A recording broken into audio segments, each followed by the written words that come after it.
ប៉ុន្តែអារម្មណ៍ដែលខ្ញុំមានចំពោះនាងគឺពិតប្រាកដ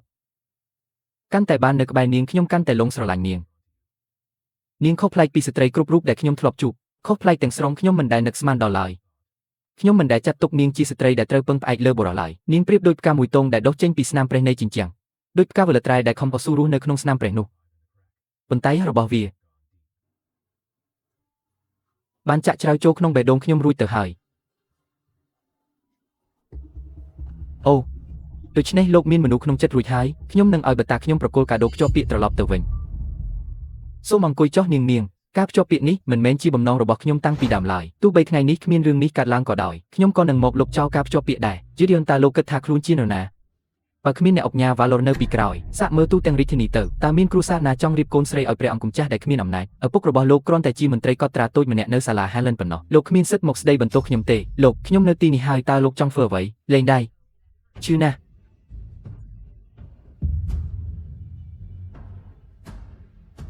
ជីរៀនមកផ្ទះខ្ញុំហើយលុបចោលការភ្ជាប់ពាក្យភ្លាមខែក្រោយមានការជ្រើសរើសចូលរាជវាំងកុំបំផ្លាញអនាគតរបស់ខ្ញុំនឹងទៅបង្រៀននាងមួយមេរៀនទុកវាទៅនាងគ្រាន់តែចេះនិយាយប៉ុណ្ណោះជ្រៅក្នុងចិត្តនាងនៅតែខ្លាចអំណាចអ្នកអុកញ៉ាលោកពិតជាទុកឲ្យក្មេងស្រីម្នាក់មកបង្អាប់បែបនេះមែនដោយសារឋានៈរបស់អ្នកអុកញ៉ាវ៉ាឡូរហេតុអ្វីពួកគេត្រូវរកគូឲ្យលោកពីគ្រួសារមន្ត្រីតូចមួយដើម្បីមើលងាយលោកព្រោះខ្ញុំជាប្អូនប្រុសរបស់ព្រះមហាក្សត្របច្ចុប្បន្នជាបុត្ររបស់ព្រះស្នំរូដែលសោយទីវង្គតកាលពី20ឆ្នាំមុនមេតបហ្គោនៃត្រកូលហ្គោគឺជាវីរបុរសស្ថាបនារាជាណាចក្រ Alden ដើម្បីលើកតម្កើងស្នាដៃរបស់ត្រកូលហ្គោអាទិត្យព្រះមហាក្សត្របានតែងតាំងមាតាខ្ញុំជាព្រះស្នំរូដោយមានត្រកូលហ្គោជាក្នុងបង្អែកមាតាខ្ញុំមានឋានៈខ្ពស់ក្នុងរាជវាំងស្ថិតក្រោមតែព្រះមហេសីប៉ុណ្ណោះកាលពី20ឆ្នាំមុនរាជាណាចក្រ Alden កំពុងតែងតាំងរាជយាទព្រះនាងម្ចាស់ពេលនេះត្រកូលហ្គោមានអំណាចខ្លាំងពេកបើកូនដែលមានឈាមត្រកូលហ្គោខ្លាចជារាជយាទខ្ញុំនិងកូនប្រុសខ្ញុំនឹងគ្មានថ្ងៃរស់រានឡើយក្រោយពេលនាងស្លាប់ខ្ញុំនឹងប្រកាសថាព្រះស្នំរូបានបះបោរហើយត្រូវប្រហារជីវិតម្ចាស់ស្រីមាតារបស់ព្រះនាងបានសោយទីវង្គតហើយឥឡូវខ្ញុំនឹងបញ្ជូនព្រះនាងទៅជួបនាងឈប់ដំណឹងថាព្រះស្នំរូបះបោរត្រូវបានប្រកាសទៅទូទាំងអង្គររួចហើយខ្ញុំចង់ឃើញថាក្នុងចំណោមមន្ត្រីនិងប្រជារាស្ត្រទាំងអស់តើនរណានឹងយល់ព្រមឲ្យកូនរបស់អ្នកក្បត់ខ្លាយជារាជយាទត្រកូលហ្គោរបស់ខ្ញុំបានលះបង់ដើម្បីរាជាណាចក្រ Alden រហូតដល់លះបង់ជីវិតក៏មិនដែលហ៊ានគិតដណ្ដើមរាជបល្ល័ង្កឡើយខ្ញុំមិនដែលគិតថានឹងមានថ្ងៃបញ្ចប់បែបនេះទេខ្ញុំចាស់ហើយលែងចង់ពាក់ព័ន្ធនឹងការតស៊ូអំណាចក្នុងរាជវាំងទៀតហើយទូបង្គំសុខចិត្តប្រគល់ត្រាយោធាខ្លាគ្រាន់តែសង្ឃឹមថាព្រះមហាក្សត្រនិងព្រះមហេសីនឹងមេត្តាទុកជីវិតខ្សែឈាមតែមួយរបស់បុត្រីទូបង្គំនឹងនាំគេចេញពីរាជវាំងជាយ៉ាននឹងបដូរឈ្មោះជាយេរីអនហើយនឹងមិនចូលរួមក្នុងការប្រជែងអំណាចរាជវង្សទៀតឡើយបានខ្ញុំសន្យាជាមួយលោកសូមអរព្រះគុណព្រះមហាក្សត្រ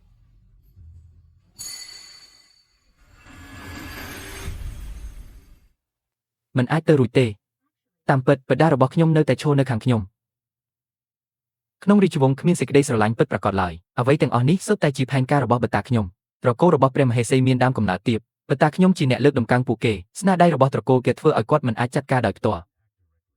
ដូច្នេះគាត់បានប្រើព្រះមហេសីដើម្បីកាត់បន្ថយអំណាចត្រកូលគេជីតារបស់ខ្ញុំមើលធ្លុះផែនការនេះគាត់បោះបង់ក្តីសង្ឃឹមទាំងអស់ហើយគ្រាន់តែចង់នាំខ្ញុំចាក់ចេញឲ្យឆ្ងាយពីរាជវង្សប៉ុន្តែពេលនេះខ្ញុំបានត្រឡប់មកត្រកូលគេវិញហើយអ្វីពួកគេនៅតែមិនព្រមលើកលែងឲ្យខ្ញុំដើម្បីខ្ញុំជីតាបានប្រគល់ត្រាយោធាអំណាចរបស់ត្រកូលគេក៏ធ្លាក់ចុះហើយថែមទាំងឲ្យពូរបស់ខ្ញុំទទួលខ្ញុំជាកូនបង្កើតទៀតពូរបស់ខ្ញុំក៏ក្លាយជាបតាតាមច្បាប់របស់ខ្ញុំមិនត្រឹមធ្វើឲ្យគាត់បាត់បង់អំណាចទេថែមទាំងដណ្ដើមតំណែងមរតករបស់កូនប្រុសគាត់ទៀតគាត់ស្អប់ខ្ញុំក៏មិនចម្លែកដែរក្រោយស្ដាប់រឿងរ៉ាវដ៏គួរឲ្យអាណិតរបស់គាត់ខ្ញុំក៏លែងខឹងគាត់ខ្លាំងទៀតហើយទោះគាត់ធ្លាប់កុហកខ្ញុំក៏ដោយខ្ញុំទើបមកដល់រាជធានីមិនទាន់មានទីពឹងផងចុះលោកលុបចោលការភ្ជាប់ពាក្យនោះទៅហើយរៀបការជាមួយខ្ញុំបានទេខ្ញុំនិយាយមែនណាលោកត្រូវរៀបការជាមួយខ្ញុំគិតថាអ្នកអុកញ៉ាវ៉ាឡូរច្បាស់ជាខ្លាចលោករៀបការជាមួយកូនស្រីត្រកូលខ្ពស់ហើយធ្វើឲ្យកូនគាត់អាប់មុខទើបរកប្រពន្ធដែលមានឋានៈទាបម្នាក់ដើម្បីបណ្ដេញលោកចេញពីចំណត់ខ្ញុំគិតថាខ្ញុំស័ក្តិសមបំផុតអាជីវកម្មត្រកូល Miller ខ្ញុំបានប្រគល់ឲ្យវាញ់ហើយខ្ញុំមកពីភូមិ Clearwater ជាកូនស្រីជនបទម្នាក់មករស់នៅរាជធានីតែម្នាក់ឯងនេះហើយជាមនុស្សដែលអ្នកអុកញ៉ាវ៉ាឡូរចង់បានហើយបងប្រុសខ្ញុំនិងមនុស្សគ្រប់គ្នា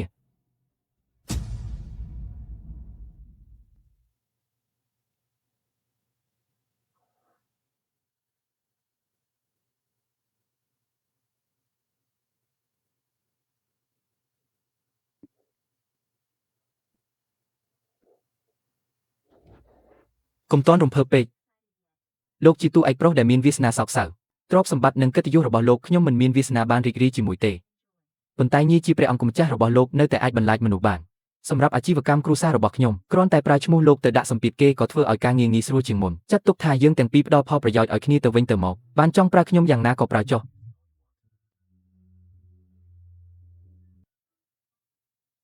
លោកនឹងធ្វើអ្វីខ្ញុំនឹងត្រឡប់ទៅផ្ទះលោកចោលការភ្ជាប់ពាក្យហើយរៀបការជាមួយនាងអ្វីឆ្លូវរៀបការហើយជាមួយនរណាជាមួយលោក Zachary មកពីក្រុង Clearwater